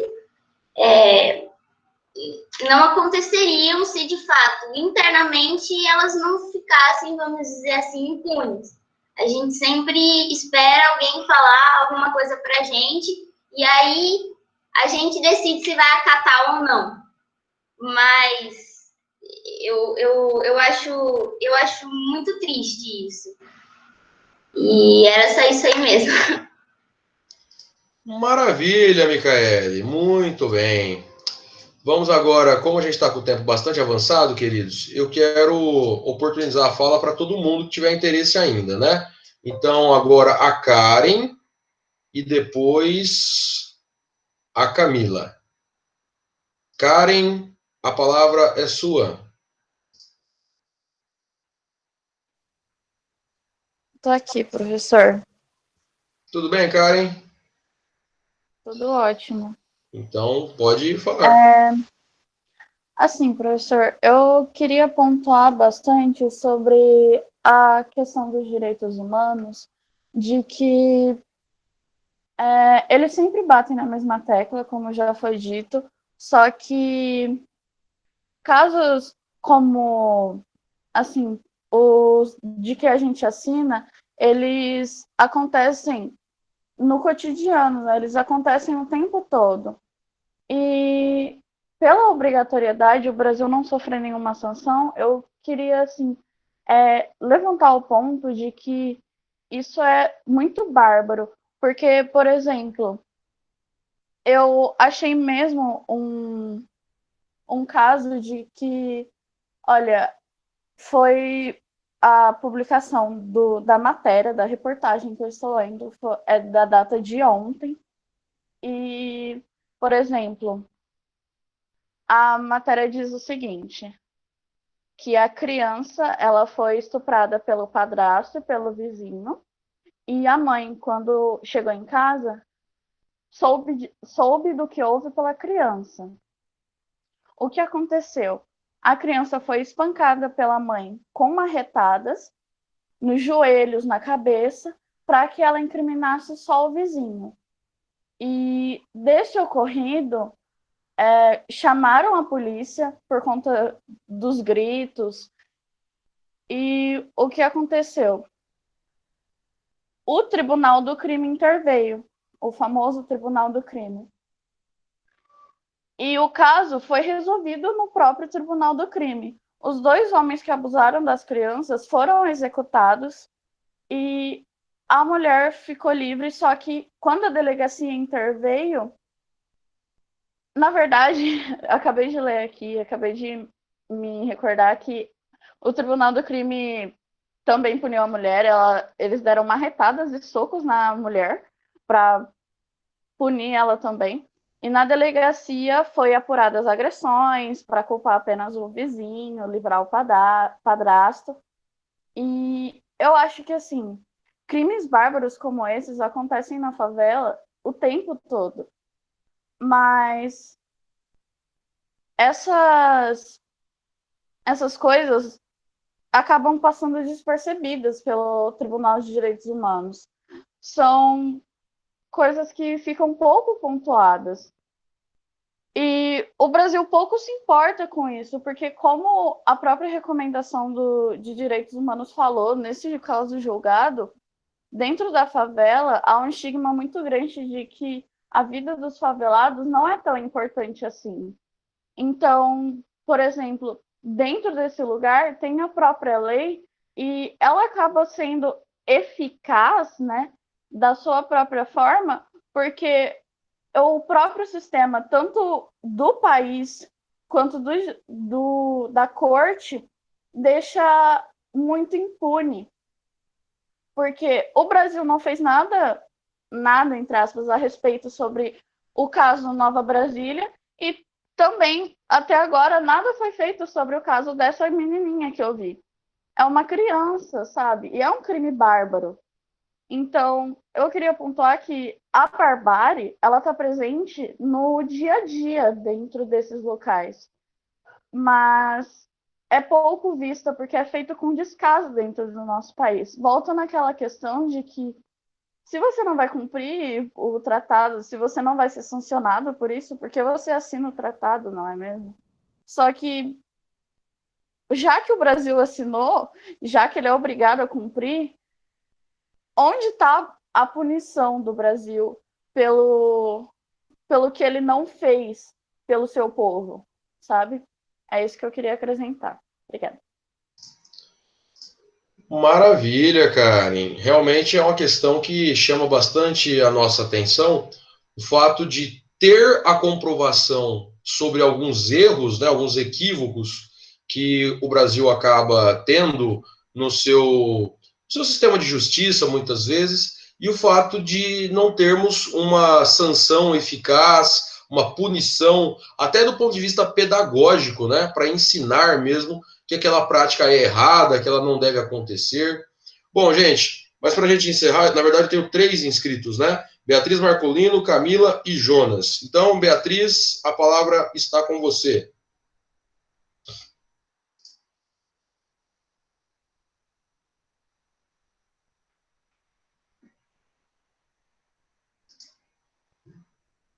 Isso, a imagem já aparece bem. Tudo bem, Beatriz? O som ainda não. Desbloqueie o som. Está sem áudio. Desbloqueie o som ou então mímicas. Hã? Ainda está sem áudio. Foi? Agora sim, agora sim. Aê, beleza. Bom, eu queria destacar que esse caso, né, ele acaba fomentando, acho que duas visões, né, para a sociedade, que nem as meninas falou, que bandido bom é bandido morto, e de que direitos humanos é direitos dos humanos, né, ele legitima os direitos humanos, a importância dos direitos humanos, do direito à vida, e para a questão da comunidade, cria aquela visão de que o policial é um malvado e o traficante é o herói, né? Porque você chegar para mim e falar, Beatriz, mata alguém? Eu vou falar, não, eu não fui criada assim.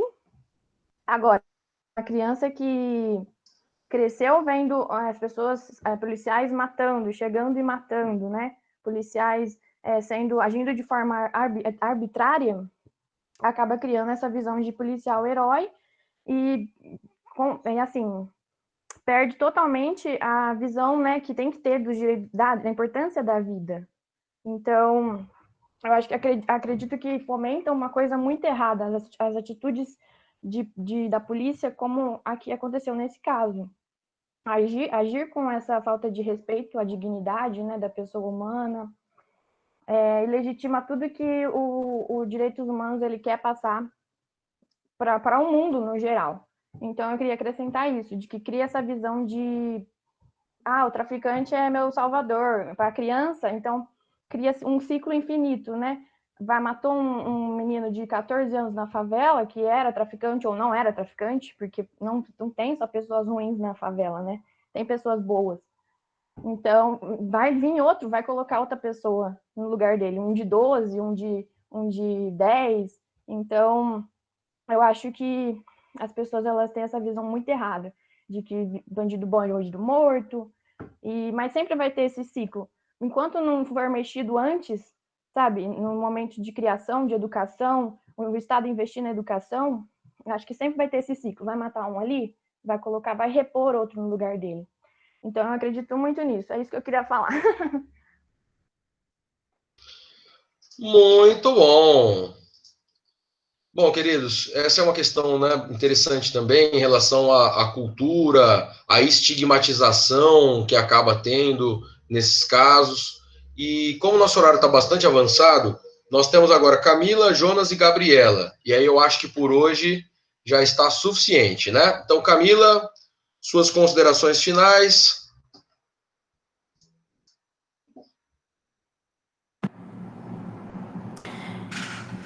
São exatamente umas considerações finais que eu queria acrescentar sobre, eu anotei algumas coisinhas sobre, acho que quase todo mundo, o que cada pessoa disse, começando pela Micaele, que ela tinha, eu sou uma pessoa que flerta com a filosofia do direito, eu fiz minha monografia com filosofia do direito, e é porque desde a escola eu gosto muito de estudar história, filosofia e sociologia, e eu gosto de entender, porque todos os fenômenos que acontecem hoje, eles têm uma explicação histórica. E o que a Micaele disse sobre a hipocrisia da sociedade, de bandido bom, bandido morto, porque eu acho que todo mundo comete erros na vida, e tem realmente essa visão de que se uma pessoa ela cometer um erro, ela tem que perder toda a dignidade dela, ela tem que ir para a prisão, tem que apanhar e tem que ficar numa cela com um triplo do permitido dentro da cela, e toda essa visão, ela é uma visão narcisista, né, da sociedade, porque ela é eurocêntrica também. A cultura brasileira, por ser o Brasil ter sido um país de uma colônia de exploração, inicialmente, por Portugal e também Inglaterra e Holanda, a cultura que nós temos, ela é eurocêntrica, e tudo isso faz com que tenhamos a visão de que as pessoas brancas, elas são as corretas, e também, tipo, quem comete os erros são julgados nesse tipo de tribunal do crime, que depois a Karen acrescentou, que esse tribunal do crime ele tem a ver também com a minha monografia, que é o pluralismo jurídico. Eu falo na minha monografia justamente disso, da existência desses tribunais, desse tipo de lei de talião, que depois o João Paulo disse, dentro das favelas, porque a Constituição, ela não tem um alcance, ela não chega na favela. As pessoas lá, elas não sabem nem que elas têm direito à cidade, que é um direito a transporte público, que é direito a lazer dentro da cidade, direito à saúde, direito à educação de forma decente, né, ao lazer e tudo, e o que eles sabem o que eles têm como visão do que acontece ali dentro, como que resolve as coisas, quando o vizinho vai e abusa sexualmente de uma criança, como que eles resolvem? Eles vão até a polícia que chega lá na favela, e a polícia civil, no caso, e acontece chacinas como a do caso da favela de Nova Brasília, porque essa polícia, ela só piora a situação da favela, ela não ajuda. Não generalizando a polícia novamente, mas a visão que as pessoas da favela têm também é generalizada da polícia, a gente não pode esquecer isso. E depois, esqueci mais ou menos o que eu ia falar, mas é exatamente isso, o que vai acontecendo na favela, ela tem todo uma explicação filosófica sobre, eu acho muito importante nós como pessoas entendedores do direito, recapitular toda essa história para firmarmos nossos argumentos, como advogados, como futuros promotores, enfim. É importante a gente saber o processo histórico antes de defender as coisas, né? E aí exatamente acontece isso, as pessoas da favela, elas não sabem para quem recorrer, e aí os tribunais do crime, às vezes, eles obviamente acabam cometendo outros crimes, tipo, matando a pessoa que não deveria ter matado, mas é porque é onde eles encontram a solução, entende? E aí é onde eu queria chegar, porque quem errou primeiro? É meio que quem veio primeiro, o ovo ou a galinha?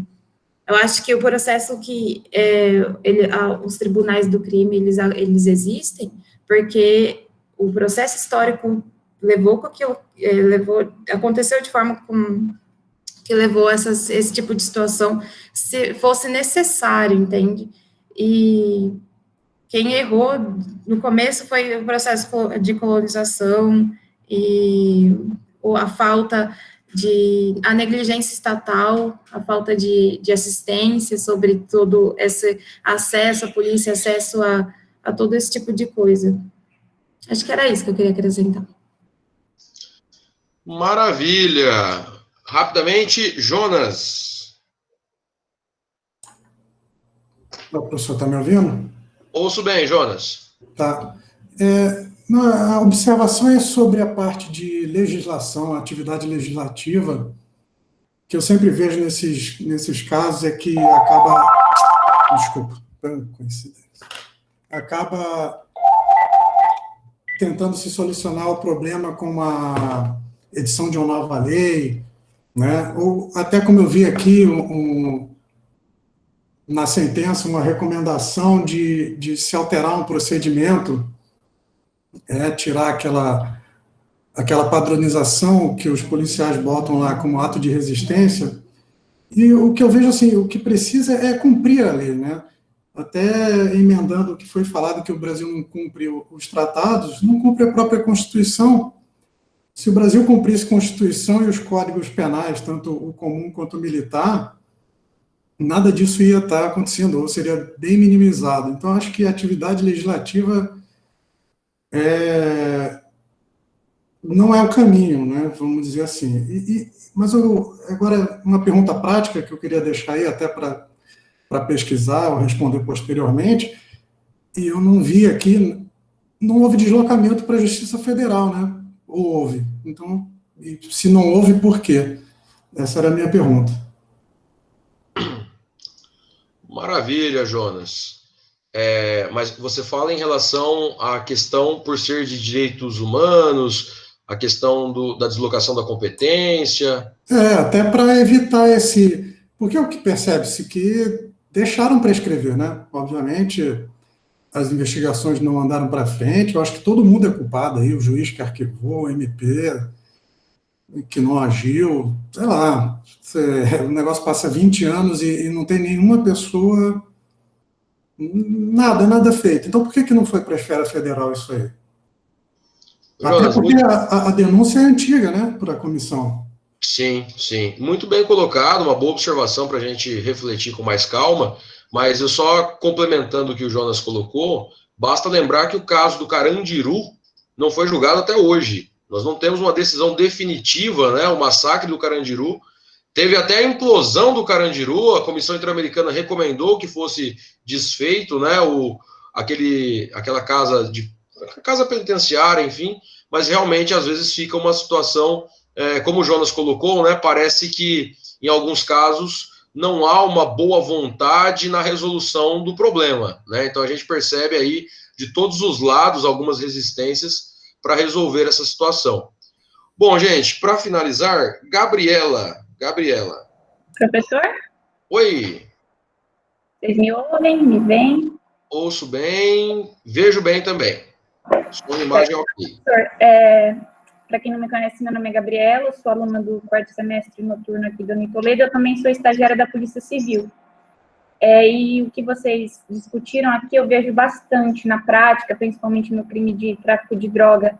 Parece que essas violações de direitos humanos e de prerrogativas realmente são muito latentes nesse crime. Eu queria colocar alguns pontos, como parece que o crime de tráfico de droga, especialmente esse crime, ele é utilizado sistematicamente para violar os direitos humanos, com os policiais excedendo a força e, num último momento, causando realmente mortes. O ponto também da violação de domicílio, tanto no caso anterior que a gente estudou aqui nesse grupo, como esse caso, a gente vê a violação de domicílio de uma forma muito forte, principalmente em cidadãos que moram em periferias, tanto nas grandes cidades, como aqui também, eu vejo bastante no meu estágio, violações de direitos humanos, também aqui no interior, não é porque a gente não vê ou não aparece no jornal que isso não ocorre. Nas capitais, isso aparece muito mais em favela, mas aqui no interior aparece principalmente em bairros periféricos. Um caso que eu vi na delegacia que me chamou bastante atenção foi de policiais procurando droga dentro da cueca de um indivíduo, ou seja, como que isso fere realmente a dignidade da pessoa humana. Aí a gente pensa que em qual outro crime a gente admite, enquanto sociedade, a polícia admite mesmo, tal violação, né? E como a nossa colega falou, desculpa, eu não vou lembrar o nome agora, mas como cometer um ilícito penal parece retirar completamente a dignidade da pessoa humana, é como se ela deixasse de perder direitos, não é mais um sujeito de direito, porque é, digamos, um traficante. Sendo que até esse próprio nome traficante que a gente dá, a gente tem que pensar bem, porque pelo princípio da presunção da inocência, a pessoa só vai ser considerada culpada após o trânsito penal de uma sentença condenatória, né? O trânsito em julgado de uma sentença penal condenatória. Aí eu deixo um questionamento aqui, professora, o que causa mais dano, né? A polícia entrando nessas favelas, nessas comunidades periféricas, para fazer essas operações policiais, causando em morte, até o absurdo de abuso sexual por parte de policiais, ou uma impunidade, digamos, por esse crime de tráfico de droga, né? O que o Estado democrático de direito, que a gente construiu aqui no Brasil, principalmente a partir da Constituição de 88, suporta? A gente suporta a absolvição de um culpado, digamos, se não a prova de condenação, ou o Estado prefere executar sumariamente suspeitos, que majoritariamente são negros, pobres, de periferia? O que causa mais dano realmente, né? A gente vencer essa guerra às drogas, prender pessoas por traficarem, venderem ou consumirem mesmo droga, porque a gente sabe que nessa legislação atual da lei de drogas, muitos usuários são enquadrados sim como traficantes. O que causa mais dano, né? O Estado vencer essa guerra às drogas ou a gente continuar matando gente de periferia, pobre, negro, por esse crime? Acho que seria isso, professor. Eu gostaria de colocar também o ponto que o professor Márcio colocou de o prazo para a conclusão de inquérito policial. Eu vejo na Polícia Civil isso é muito comum, assim, nenhum inquérito que eu vi até agora respeitou esse prazo de 30 dias. O prazo ele vai se prolongando, vão pedindo a dilação de prazo, realmente não é cumprido na prática. Eu acho que seria isso, professor. Obrigada.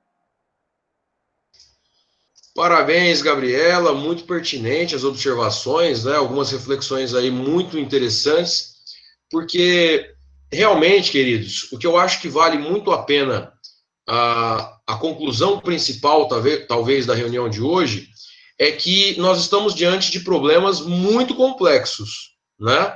Então, todos que participaram aqui levantaram algumas perspectivas que realmente fazem com que a gente reflita sobre esse câncer existente na sociedade, que é o tráfico de drogas, e aí, como bem colocado pela Gabriela, qual seria a melhor alternativa, a melhor saída, a melhor abordagem para esse problema. Então, eu acho que essa reunião de hoje, ela serve como um grande incentivo para que vocês se aprofundem nos estudos sobre essas questões que foram tratadas. Então, a questão da segurança pública, a questão do enfrentamento ao tráfico, a questão de atuação e abordagem policial, a questão da impunidade no sistema de justiça, a questão de que muitas vezes as coisas prescrevem porque há um certo interesse para não resolver aquele problema, a questão do corporativismo, que muitas vezes também prevalece em algumas instituições. Então, gente, como o Richard está colocando, né, é uma problemática muito ampla, envolve muitos fatores, e é evidente, né, que a gente não pode pensar em resolver questões tão complexas com um raciocínio simples. Então, isso demanda um estudo aprofundado, né, a leitura de obras, a leitura de autores especializados sobre esse assunto, mas eu acredito que deu para ter uma reflexão muito aprofundada sobre esse tema. Eu quero parabenizar mais uma vez a Camila pela apresentação, quero parabenizar a todos que participaram, mesmo o pessoal que ficou até agora, né, ouvindo. É fundamental que a gente tenha esse ambiente para pensar o direito. Eu fiquei muito feliz porque eu tive aluno do primeiro ano, aluno do quinto ano, todo mundo participando, né, aqui da reunião, isso é sempre muito legal. Eu quero deixar o convite para vocês, no próximo sábado, nós vamos sair dessa temática e vamos entrar em outra que eu acho tão polêmica quanto. Na semana que vem, estudaremos o tema Escola Sem Partido, a decisão do Supremo sobre escola sem partido. O Luan e a Micaele vão liderar a reunião e nós teremos, então, uma discussão sobre a decisão do STF sobre a escola sem partido. Para nós finalizarmos, então, a nossa maravilhosa reunião, gente, eu só quero fazer uma rápida indicação de leitura em virtude da Lei Geral de Proteção de Dados, que foi aprovada ontem, aliás, aprovada não, né? Que entrou em vigor na data de ontem. Então, eu estou indicando aqui 2 livros. Olha só como é a vida, né? Do estudante de direito. Acaba de sair uma lei, você já tem que começar a estudar tudo de novo. Então, Lei Geral de Proteção de Dados Pessoais comentada, artigo por artigo, do Tarcísio Teixeira e da Ruth Maria Guerreiro da Fonseca Armelim, editora Juspodium, Lei Geral da Proteção de Dados Pessoais, editora Juspodium, comentada artigo por artigo. Temos uma outra obra também da editora Juspodium, Proteção de Dados, Fundamentos Jurídicos, é uma obra coletiva. O professor Tarcísio Teixeira também, né, está... Claro que sim, fica à vontade. Deixa eu ver se dá para ficar mais localizado aí. Depois, se for o caso, gente, eu coloco para vocês no grupo de pesquisa a indicação dos livros. Me lembrem, por gentileza. Tá bom?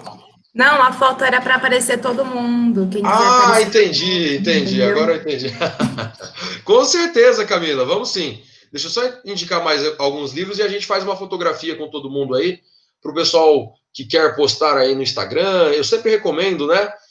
Sempre marque a Unitoledo para ficar aí também. A própria Toledo, ela reproduz aí as publicações de prints, né, que a gente coloca no Instagram. Então, esses 2 livros sobre proteção de dados, aqui o Tarcísio Teixeira e o Américo Ribeiro Magro, é uma obra coletiva, Proteção de Dados, Fundamentos Jurídicos, também da editora Juspodium. E aí, aproveitando que eu vou ter que entrar nessa temática, estudar mais a fundo, né, eu também comprei mais alguns livros sobre essa parte de tecnologia. Estou indicando para vocês, hoje foi um assunto bem interessante da parte penal, né? Curso de Direito Penal Informático, partes geral e especial, do Spencer Todd Siddall. Curso de Direito Penal Informático, já atualizado aqui também, né, com a legislação do pacote anticrime. Esse já é um livro mais detalhado, também da editora Juspodium. Tratado de Investigação Criminal Tecnológica, coordenado pelo Dr. Igor Vinícius Nogueira Jorge, um delegado da minha querida Santa Fé do Sul, grande Dr. Igor, coordenando o Tratado de Investigação Criminal Tecnológica, falando sobre esses novos assuntos. E o último livro dentro dessa área, né, gente? Manual Jurídico da Inovação e das Startups. Tarcísio também participa como organizador, o Alan Moreira Lopes e Thales Tanaka, Manual Jurídico da Inovação e das Startups. São temas aí bem atuais, bem recentes, né? Que eu recomendo a leitura. Tem sido um desafio para nós. Eu estou esperando chegar mais alguns livros sobre direito digital, porque nós precisamos sempre nos atualizar aí sobre as inovações legislativas. A Micaela está dizendo, foi muito bom, parabéns a Camila pela apresentação e pelas colocações, foram muito boas e parabéns a todos os demais pelos ótimos questionamentos. Obrigado, professor, por mais esta maravilhosa reunião. Que isso, Micaele, eu que agradeço. Lorena dizendo, todos esses temas estudados que nos impõem uma árdua reflexão, numa analogia prática, me parece um jogo de xadrez, onde se tem que analisar todas as jogadas para que as ações tenham o mínimo de prejuízo possível. Mais um dia de muito aprendizado. É isso aí, Lorena, muito legal a sua analogia, né? Realmente é uma questão bem específica que precisa ser muito pensada mesmo. Ana Carolina dizendo, parabéns a todos pelas intervenções, excelente condução da Camila. E o Richard está colocando também uma indicação aqui, reportagem interessante que demonstra alguns fatores sobre a inclusão de jovens no tráfico de entorpecentes, muitas vezes por falta de oportunidade. E ele coloca o link aqui de um vídeo no YouTube. A Ana Carolina está agradecendo aí a orientação do professor Moacir, eu fico sempre muito feliz com o carinho dos alunos, e vamos agora, né, rapidamente, inspirados, como diz o Tiago, pelos barões da pisadinha, terminar esta maravilhosa reunião. Queridos, vocês conseguem abrir as câmeras rapidamente? Camila quer fazer um registro aí dessa maravilhosa reunião. Vamos ver se a gente consegue, então, abrir as câmeras rapidinho, registrar esse momento. Quem puder, olha que maravilha. Sempre bom rever os alunos, mesmo que à distância, né? Então, podemos fazer um print rapidinho. Quem for postar aí, marque. Pode me marcar também, fico muito feliz quando o pessoal me marca. Olha, Lorena, quanto tempo, Lorena, tudo bem? Que maravilha, gente. Então, está aí, Camila, pode tirar alguns prints, porque sempre o primeiro print fica meio torto e tal, tira alguns aí. Muito bem, queridos. Quero agradecer a presença de todos. Mais de 40 alunos no sábado de manhã não é para qualquer instituição, não é para qualquer universidade, né? Pessoal ficando firme aí até o final. Muito obrigado a todos pela presença. Muito grande obrigada, abraço. gente, também. Gostaria de agradecer todo mundo pela paciência, porque foi demorado hoje, né? Quase meio-dia e meio. Sim, sim. A gente teve um problema na internet também, começou mais tarde, né? Mas realmente se preparem para reuniões em torno de 1h30, né? 2 horas no máximo, porque como a gente está incentivando a participação, é legal que todo mundo possa falar também durante a apresentação. Muito obrigado a todos, um grande abraço, bom final de semana e até a próxima. Valeu, gente. Um abraço. Obrigada, tchau, gente. Obrigado, Camila. Beijão. Obrigada, tchau. professor. Tchau, tchau.